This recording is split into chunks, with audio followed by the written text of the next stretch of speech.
My son-in-law said I was just another burden in the house. The next day, I bought the property and turned the rent into a burden for him. Subscribe to see more stories like this and let me know in the comments where you're watching from. You're just another burden in this house, Martha. A burden we've been carrying for far too long. My hands trembled around my teacup as Richard's words sliced through the elegant dining room. My son-in-law continued eating his roast beef as if he hadn't just shattered what little remained of my self-respect. Across the table, my daughter Cynthia stared at her plate, shoulders hunched forward in that perpetually apologetic posture she'd developed since marrying him. 3 months ago, I was Professor Martha Wilson, respected economics faculty emeritus with a comfortable Boston apartment and a retirement fund that would have made my late husband Robert proud. Now I was relegated to the renovated basement of my daughter's Connecticut home, paying $800 monthly contribution for the privilege of being treated like an unwelcome guest. "I'm sorry if my presence is inconvenient," I said, placing my teacup on the saucer with deliberate care, hiding the tremor in my voice. At 73, I'd grown skilled at masking vulnerability. Richard looked up, that calculating smile spreading across his face. "It's not about convenience, Martha. It's about reality, the financial burden of supporting an additional household member." "I pay my contribution every month," I interrupted, something I rarely dared. His eyes narrowed.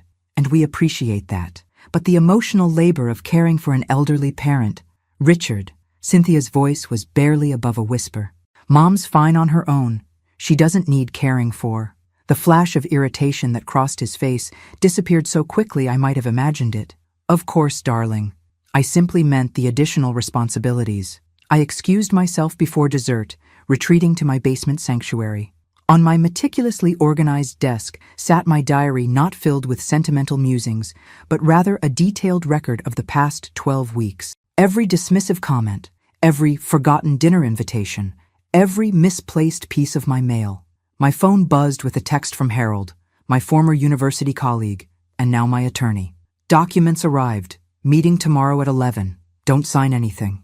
I allowed myself a small smile as I recalled the conversation I'd overheard 3 nights ago between Richard and Cynthia. "You need to talk to your mother about that loan," he'd hissed. "We need that money before the bank forecloses." What Richard didn't know, what neither of them knew, was that I'd spent the last month investigating his financial dealings. The successful real estate investor was drowning in debt, his business teetering on collapse. He needed my $920,000 from selling my Boston apartment, money I'd quietly moved into a series of secured accounts on Harold's advice. I picked up the framed photo of Robert and me at our 40th anniversary. "You always said I was too trusting," I whispered to his smiling face. "But you also taught me that when someone shows you who they are, believe them the first time. Tomorrow would change everything." The property records Harold had uncovered revealed that Richard didn't even own this house. He rented it from a property management company now eager to liquidate assets. I touched the handle of my purse, feeling the outline of the document inside. Not just any document, the deed to this very house, purchased secretly through Harold's connections at Oak Ridge Properties. The burden was about to shift. The first sign something was wrong should have been the basement bedroom. "It's more private," Cynthia had explained, not meeting my eyes. I'd accepted it gratefully, not wanting to be a burden after selling my apartment. That word again, burden. I woke early, watching sunlight filter through the small basement windows. Upstairs, floorboards creaked as Richard and Cynthia started their day. I dressed carefully in my navy pantsuit, the one Robert always said made me look distinguished, and added my pearl earrings. "Battle armor." "You're dressed up," Cynthia commented when I emerged upstairs. Something in her voice sounded almost alarmed. "Meeting an old colleague for coffee," I replied casually. "Harold Freeman, you remember him? From the economics department?" Richard appeared in the doorway, scrolling through his phone. "Harold Freeman? The attorney?" I kept my expression neutral. "He's dabbled in law, yes. Mostly teaches financial ethics these days." Richard's eyes narrowed slightly. "Interesting choice for a coffee date. We're old friends." I kissed Cynthia's cheek. "Don't wait lunch for me." Harold was already waiting at the caf, his silver hair unmistakable even from the parking lot. He stood to embrace me, his familiar cologne bringing unexpected tears to my eyes. "You look well, Martha," he said, though his expression told me he thought anything but. "Liar," I laughed, settling into the chair opposite him. How bad is it? Harold slid a folder across the table. Your son-in-law has quite the history. 3 businesses dissolved under suspicious circumstances, 2 pending lawsuits from former clients alleging misappropriation of funds, and a credit score that would make an undergraduate blush. My stomach tightened. And Cynthia? Her name on any of it? He's kept her remarkably isolated from his financial dealings. But, Harold hesitated. Tell me. He's systematically transferred most of their joint assets into accounts solely under his name over the past 2 years. I thought of my brilliant daughter, Harvard Business School graduate, reduced to asking permission to buy groceries. The woman who'd once delivered presentations to boardrooms now jumped when her phone chimed with Richard's texts. There's more, Harold continued. The house isn't his. It's a rental property owned by Oak Ridge Properties. They're liquidating assets before a corporate merger. Oak Ridge? I set my coffee down. Eleanor Thompson still works there, doesn't she? Harold smiled. Chief Financial Officer now. You taught her, didn't you? Advanced Economic Theory, 1998. I felt the first flutter of possibility. She always had a brilliant mind for strategic planning. Martha, what are you thinking? I looked out the window, watching a young mother push a stroller past the calf. Tell me, Harold, how much would it cost to purchase that house? Harold's eyebrows shot up. Approximately $650,000 given the market and condition. But Martha, that process would take months. Not necessarily, I interrupted, something I'd been doing more lately. Not if Eleanor is willing to expedite things for an old professor who still has recommendations to write. Harold studied me for a long moment. This isn't just about securing housing, is it? I thought about Cynthia's hunched shoulders, her dimming light. I thought about the $800 monthly contribution that disappeared into Richard's accounts. I thought about being called a burden in my own family. No, I said finally. It's about justice. Mom, do you need anything from the store? Cynthia asked, hovering in my doorway. 3 weeks had passed since my meeting with Harold, and each day brought new revelations about Richard's deceptions. I'm fine, darling, I replied, closing my notebook where I'd been documenting another example of Richard's financial manipulation, accidentally charging my credit card for household expenses instead of his own. Cynthia lingered, twisting her wedding ring. Richard thinks we should discuss your long-term plans soon. With your apartment sold? I patted the bed beside me. Sit with me a moment. She perched on the edge, reminding me of her teenage self, uncertain, searching for approval. My confident daughter had vanished, replaced by this nervous woman constantly checking her phone. Do you remember your graduation speech at Harvard? I asked. You said something about never letting fear make your decisions. Her eyes clouded. That was before my breakdown. What exactly happened with that?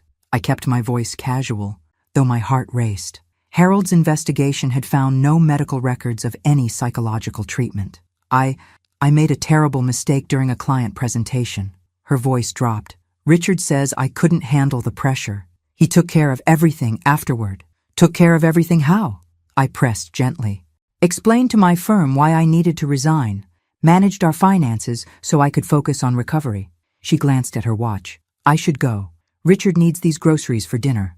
After she left, I called the number Harold had given me. Special Agent Grayson? Martha Wilson.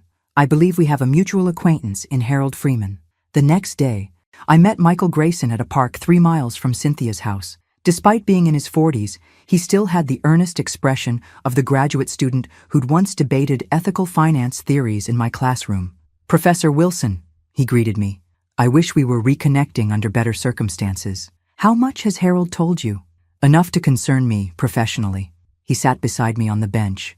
Richard Whitfield has been on our radar for alleged investor fraud, but we've lacked sufficient evidence for a warrant. And if someone were living in his house, someone with access to his documents? Grayson's expression remained neutral. We would never encourage civilian investigation. Professor, that could be dangerous and potentially compromise evidence. Hypothetically speaking, I pressed. He sighed. Hypothetically, documentation of suspicious financial activity observed in plain sight could be relevant to an ongoing investigation. And if this hypothetical person discovered evidence that Mr. Whitfield had fabricated a story about his wife's mental breakdown to control her finances? Something flashed in Grayson's eyes. That would potentially constitute financial abuse, which often accompanies other forms of control. On my walk home, I formulated a plan. The pieces were falling into place. Harold had confirmed my offer on the house was being expedited by Eleanor, and Grayson's carefully worded responses told me the FBI was already building a case against Richard. I just needed time and evidence, and to keep Richard believing I was just a burden too fearful of homelessness to challenge him. "Considering your age, Martha, have you thought about assisted living?" Richard asked over dinner, his tone dripping with false concern. "Many communities offer excellent care for seniors with limited independence." I dabbed my lips with my napkin, swallowing both my food and my retort. "I'm quite capable of living independently, Richard." Of course, he waved dismissively. "But accidents happen. Falls are the leading cause of injury among seniors." Cynthia shifted uncomfortably. "Mom seems fine, Richard. For now." He reached across to pat my hand condescendingly. "But planning ahead is prudent, especially given the financial considerations." "What financial considerations?" I asked innocently. Richard's smile tightened. "Senior care is expensive. Your savings from the apartment sale won't last forever, especially with current inflation rates. I've been meaning to discuss some investment opportunities that could protect your nest egg." There it was, the first direct attempt to access my money. Harold had warned me this was coming. "I'd be happy to hear your thoughts," I replied, watching his eyes light up with anticipated victory. "Excellent. I have some projections I can show you after dinner." 2 hours later, Richard spread financial documents across the dining table. Impressive-looking charts showed remarkable returns from his exclusive investment opportunity. 15% guaranteed annual return, he emphasized, tapping the paper. "My clients pay premium fees for access to this fund." I examined the prospectus, recognizing classic red flags, promises of guaranteed returns, vague descriptions of investment strategies, pressure to act quickly. "It sounds promising," I said carefully, "though I've always been conservative with investments. My late husband preferred index funds." Richard's patronizing smile returned.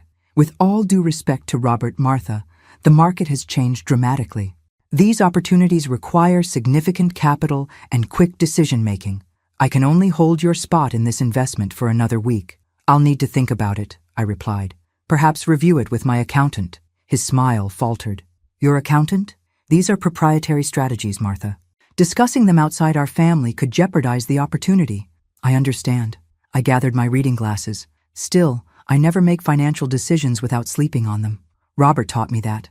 Later that night, I documented our conversation in my notebook before calling Harold from the privacy of my bathroom with the shower running. "He's making his move," I whispered.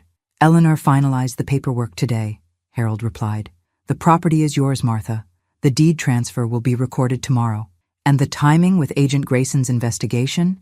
He's requested 2 more weeks before we reveal anything.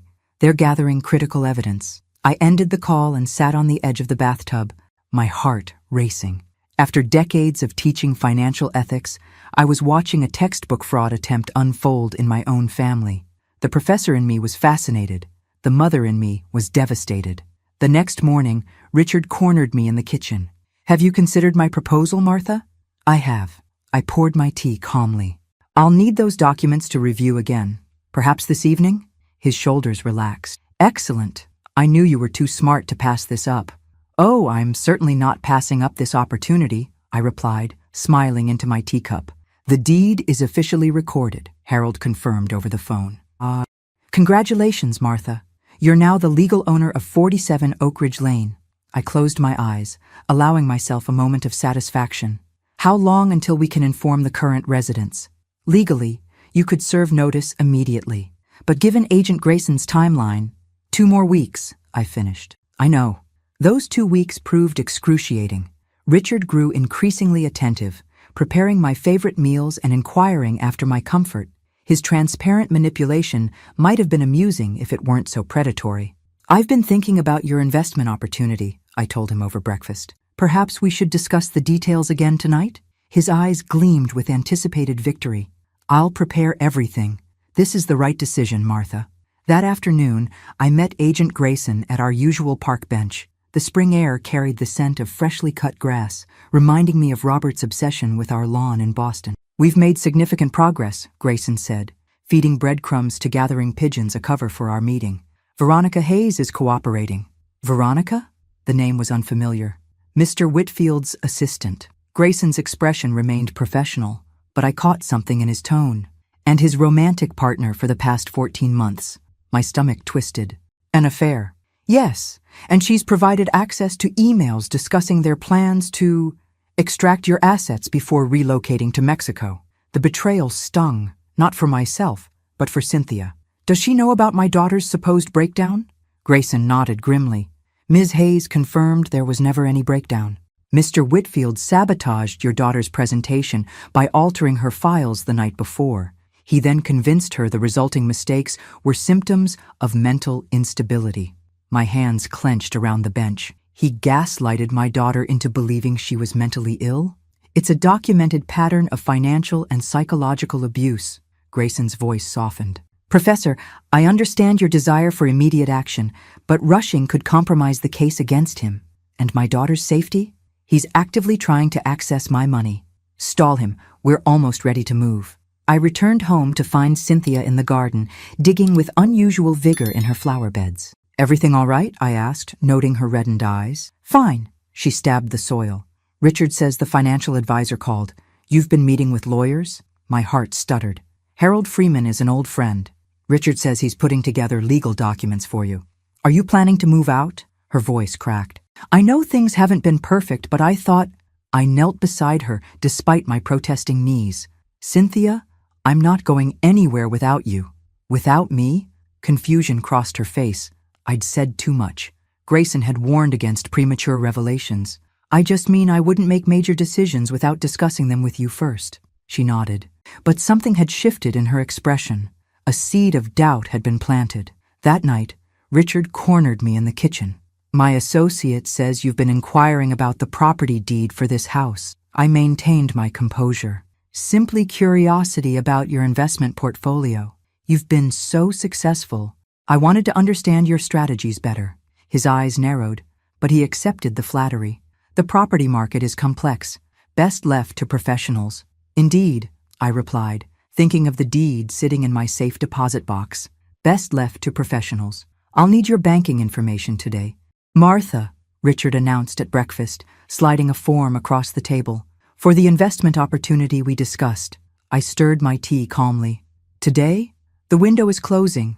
My other clients are eager to increase their positions. He checked his watch. I have a meeting downtown, but we can complete the paperwork when I return. After he left, Cynthia hovered in the doorway. Mom, are you sure about this investment? It's a lot of money. I studied my daughter's face, the worry lines that hadn't been there a year ago, the way she kept glancing toward the driveway as if expecting Richard to return suddenly.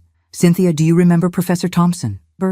Eleanor? From my department? The tall woman with the amazing scarves? Of course. She came to Dad's funeral. She's having lunch with me today. Would you like to join us? Something like panic flashed across her face. I can't. Richard needs me to organize his client files this afternoon. On a Saturday? He's behind on paperwork. She twisted her wedding ring. He gets anxious when things aren't properly filed. I watched my Harvard-educated daughter, who had once managed billion-dollar portfolios, reduced to filing papers for a fraudulent husband. The transformation broke my heart. Another time, then, I said gently. At noon, I met Eleanor at an upscale restaurant downtown. At 68, she remained striking silver hair in a precise bob, impeccably dressed in a designer suit. Martha, you look wonderful, she lied kindly, embracing me. Liar, I replied with a smile. But thank you for the fiction. Over lunch, Eleanor handed me an envelope. It's all finalized. As the new owner, you can maintain the current rental agreement or issue a new one with adjusted terms. And if I choose to adjust the terms significantly?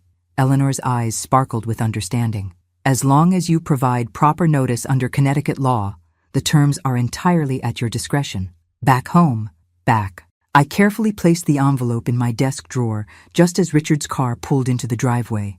I heard his footsteps overhead, followed by his voice calling for Cynthia.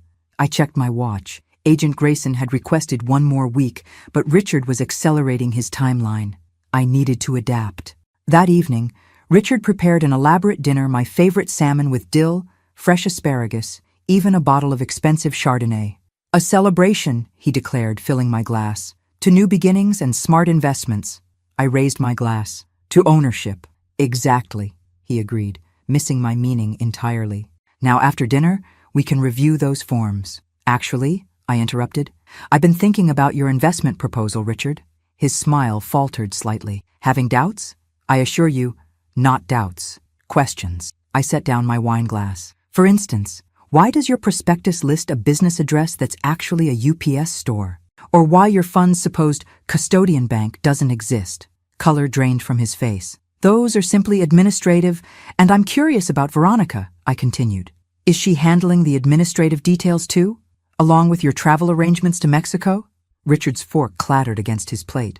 Cynthia looked between us, confusion etched on her face. Mom, what are you talking about? I reached for my purse, retrieving the envelope Eleanor had given me. I think it's time we discussed the actual ownership of this house, don't you, Richard? The silence that followed was absolute. Richard stared at the property deed I'd placed on the table, his complexion ashen. Cynthia's eyes darted between us, confusion giving way to alarm. Richard's voice rasped. This is some kind of joke. No joke. I kept my tone even. I purchased this house from Oak Ridge Properties 3 weeks ago. The sale was finalized and recorded yesterday. You can't do this. His knuckles whitened around his fork. You can't just buy property? I assure you, I can. And I did. I turned to Cynthia. Darling, there are things about Richard you need to know. This is ridiculous. Richard pushed back from the table, chair legs scraping harshly against hardwood.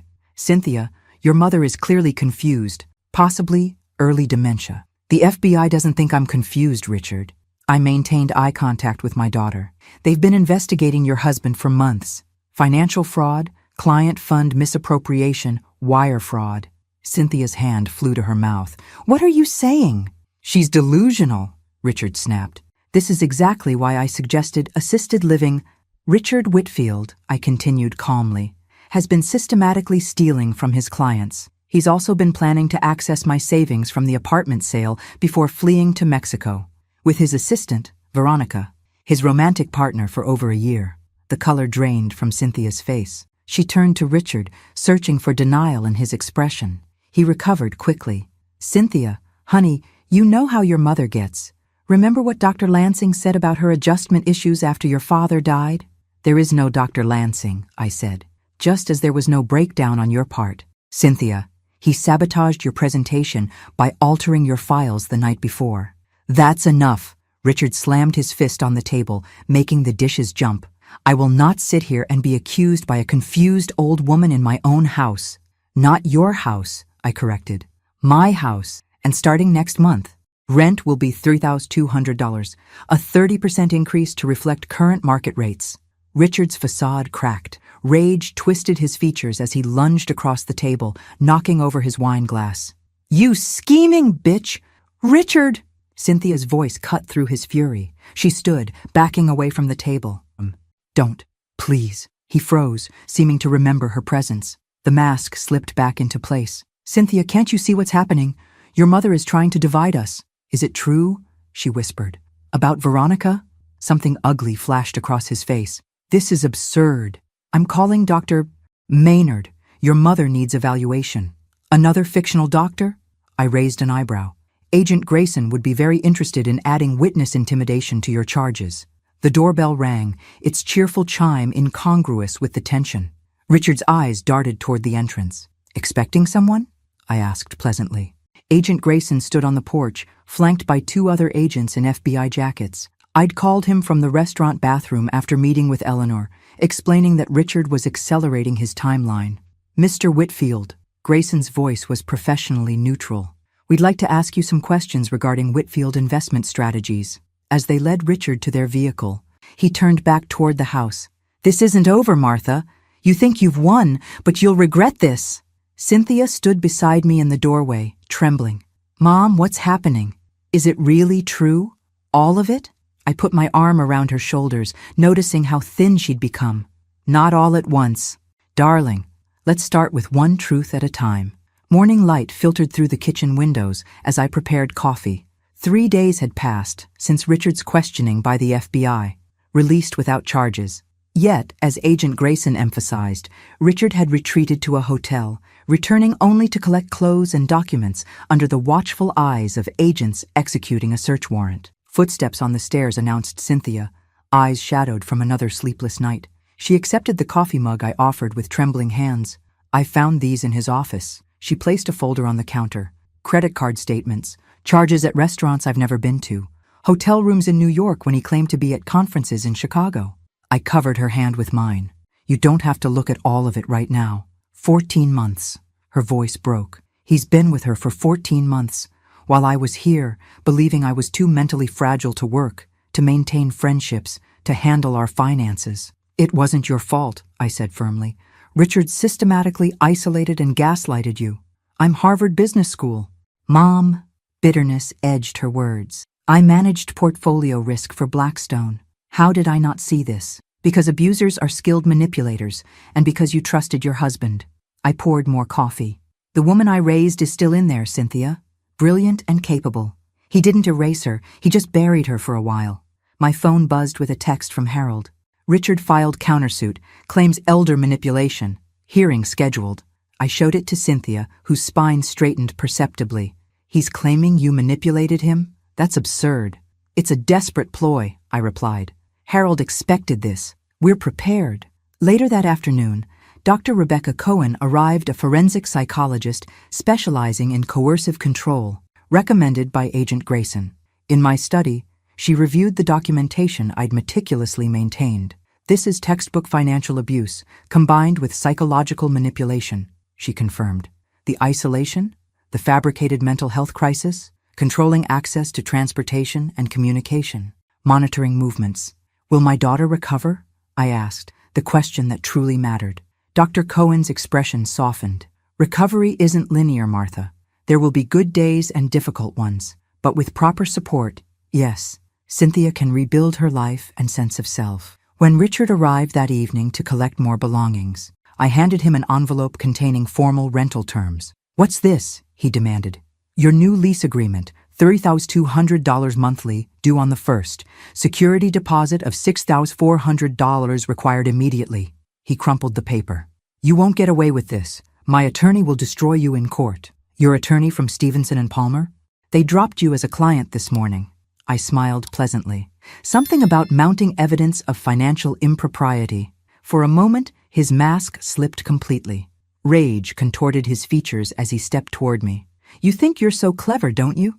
A washed-up professor playing detective? Step back. Richard. Cynthia's voice came from the doorway. She held her phone up. I'm recording this conversation, and I've already pressed the emergency alert button Agent Grayson provided. Richard froze, gaze darting between us. The calculation was visible on his face, weighing options, assessing risks. Take what you came for and leave, I said. Unless you'd prefer to explain to the agents why you violated the terms of your release by threatening me. He grabbed a suitcase from the hall closet and stormed out, tires squealing as he accelerated away. Cynthia's hand trembled as she lowered her phone. He wasn't going to hurt you. Perhaps not physically, I agreed, but I've had enough of his intimidation tactics. She sat heavily on the stairs. I don't know who I am anymore, Mom. Everything I believed about my life, my marriage, even myself, it was all his construction. I joined her on the step, my knees protesting. Then we'll discover who you are now, day by day. The prosecution is offering a deal, Agent Grayson explained over coffee at our regular park bench. 2 years in federal prison, financial restitution to victims, permanent revocation of his securities licenses. 5 months had passed since Richard's initial questioning. The federal investigation had expanded to include 12 clients who'd lost significant investments in his fraudulent schemes. And the charges related to what he did to Cynthia? I asked. Grayson's expression tightened. Psychological abuse isn't easily prosecuted, Martha. But the financial aspects preventing her from working, misrepresenting her mental health to control shared assets, those strengthen the overall case against him. I watched a young family on the playground, the parents laughing as their toddler attempted the slide. Will Cynthia need to testify? Her testimony would be powerful, especially regarding the financial control. But ultimately, that's her decision. Back home, I found Cynthia in the living room, surrounded by paperwork, resume drafts, financial statements, insurance documents. At 35, she was reclaiming her independence piece by methodical piece. Harvard's Alumni Career Services recommended these financial firms, she said without looking up. All have mentorship programs for professionals returning after extended absences. I set down my purse. That's wonderful. Is it? She finally met my gaze. I'm 35, starting over at entry-level positions after a 7-year gap, competing against recent graduates a decade younger. With your experience and education, and a 7-year employment gap, I can't easily explain. She pushed her hair back. What do I say in interviews? My husband convinced me I was mentally unstable as part of his financial fraud scheme? I sat beside her. You say you took time away from the workforce for personal reasons, and now you're eager to apply your considerable skills and Harvard education to new challenges. A ghost of a smile touched her lips. You make it sound so simple. Not simple, but possible. I pointed to a listing she'd circled. Wellington Management has an excellent returnship program. Your former mentor Gregory Williams is on their board now. How did you know he was my mentor? I pay attention. I didn't mention the hours spent researching opportunities while she slept, the calls to former colleagues with connections in financial services. The doorbell interrupted us. Through the window, I spotted Richard's luxury sedan at the curb. I'll handle this, I said, but Cynthia stood. No, we'll handle it together. Richard looked thinner. The confident swagger diminished. His attorney hovered behind him, not the prestigious firm he'd previously retained, but a younger man with a desperate eagerness. Mrs. Wilson, the attorney began, my client wishes to discuss an arrangement regarding the property and certain misunderstandings. Misunderstandings? Cynthia's voice was ice. Is that what we're calling federal fraud charges now? Richard stepped forward. Cynthia, please, this has gotten out of hand. If your mother hadn't interfered. My mother saved me, she interrupted. From you, from believing I was crazy, from throwing away everything I worked for. You weren't well, he insisted. You needed support. I needed truth, her voice rose. Not manipulation, not lies about my mental health, not an affair while you controlled every aspect of my life. The attorney cleared his throat uncomfortably. Perhaps we could discuss the property matter directly? Mr. Whitfield is prepared to vacate the premises if certain financial considerations. The rent is $3,200 monthly. Due on the 1st, I stated. Security deposit of $6,400, non-negotiable. That's highway robbery, Richard exploded. The previous landlord didn't know you were running fraudulent investment schemes from their property, I replied. I'd say you're getting a bargain. After they left, Cynthia collapsed onto the sofa, emotionally drained but with a new lightness in her expression. I never stood up to him before, she whispered. Not once in 7 years. I squeezed her hand. How did it feel? A slow smile spread across her face. Like waking up? The Commonwealth of Massachusetts versus Richard Whitfield, the bailiff announced. The federal courthouse gleamed with marble and authority as I sat beside Cynthia in the gallery. 9 months had passed since our confrontation in the dining room. 9 months of rebuilding and revelations. Richard sat at the defense table, his posture rigid in his expensive suit. When the judge entered, I noticed how his attorney subtly repositioned him shoulders back, expression contrite, the performance of remorse. The prosecutor, a sharp-eyed woman in her 40s, outlined the charges methodically. Wire fraud, securities fraud, money laundering, client fund misappropriation. The list continued, each charge supported by meticulous documentation provided by the FBI and cooperating witnesses, including Veronica Hayes. When Cynthia was called to testify, she squeezed my hand before approaching the stand. Gone was the hunched posture and hesitant voice. In their place stood the daughter I remembered, spine straight, voice clear, Harvard confidence restored. Mrs. Whitfield, the prosecutor began, could you describe how the defendant controlled your financial affairs? Cynthia's testimony was devastating in its precision. She detailed Richard's systematic campaign to convince her she was mentally unstable, his insistence that she couldn't handle financial decisions, his isolation tactics that separated her from colleagues who might have recognized the manipulation. He told me I'd had a breakdown, she explained, that I'd made catastrophic mistakes during a client presentation, that I couldn't trust my own perceptions or decisions. And was any of that true? The prosecutor asked. No, Cynthia's voice strengthened. The FBI investigation revealed he deliberately sabotaged my presentation by altering my files, then used the resulting confusion to convince me I was unstable. During cross-examination, Richard's attorney attempted to paint Cynthia as complicit. You have an MBA from Harvard Business School. Are you asking this court to believe you didn't review financial statements for 7 years? I'm telling this court that my husband systematically destroyed my self-confidence and convinced me I was mentally ill, she replied evenly. And yes, I believed him. That's how coercive control works. When it was my turn to testify, I recounted discovering Richard's schemes, working with the FBI, and ultimately purchasing the house to protect both my assets and my daughter. Mrs. Wilson, Richard's attorney asked during cross-examination, isn't it true you deliberately set out to humiliate my client by becoming his landlord? I met his gaze steadily. I set out to protect my daughter and my financial security from a man who called me a burden while attempting to steal my retirement savings. The judge's ruling came after 2 days of testimony. Richard would serve 18 months in federal prison, make full restitution to his victims, permanently surrender all financial licenses, and complete psychological counseling for controlling behaviors. Outside the courthouse, reporters gathered as Richard was led to a waiting vehicle. He caught my eye briefly, his expression unreadable before the car door closed. Agent Grayson approached us on the courthouse steps. You both showed remarkable courage. Your testimonies were crucial to securing this conviction. Will it be enough? I asked. 18 months seems light for what he did. The financial restitution will be substantial, Grayson assured us, and his career in finance is permanently ended. For someone whose identity was built around projecting success, that may be the harshest punishment. That evening, Cynthia and I sat in the garden behind the house, Richard's former domain, now flourishing under her care. Wellington offered me the position, she announced, Associate Portfolio Manager in their Sustainable Investments Division. I squeezed her hand.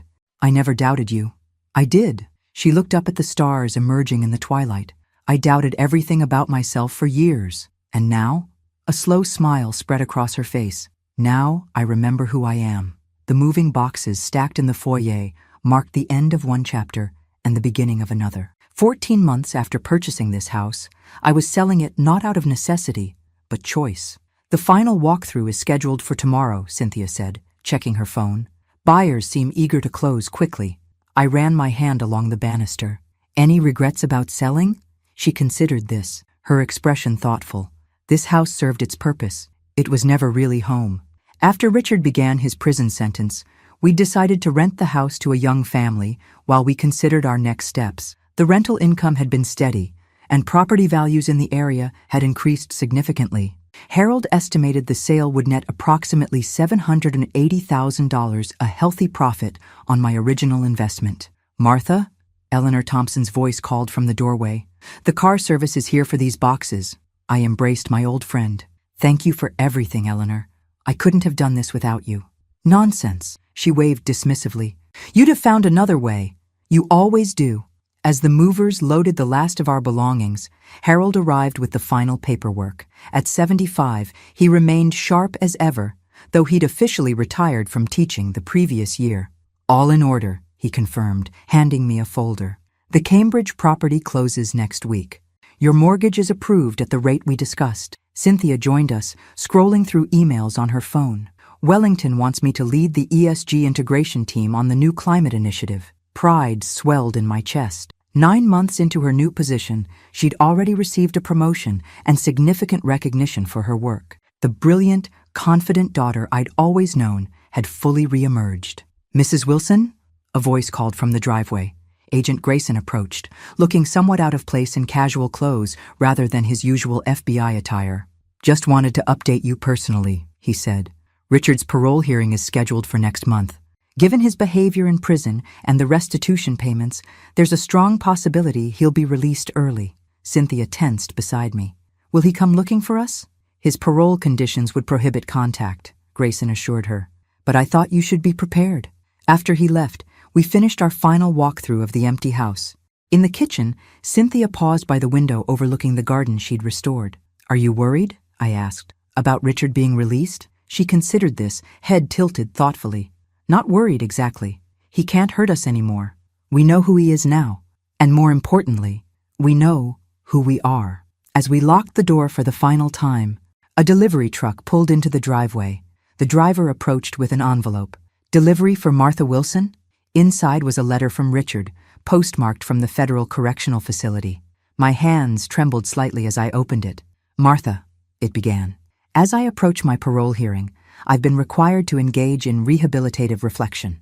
My counselor suggests making amends is part of this process. I want you to know I regret how events unfolded between us." The letter continued with carefully constructed phrases that sounded sincere without actually admitting wrongdoing or accepting responsibility.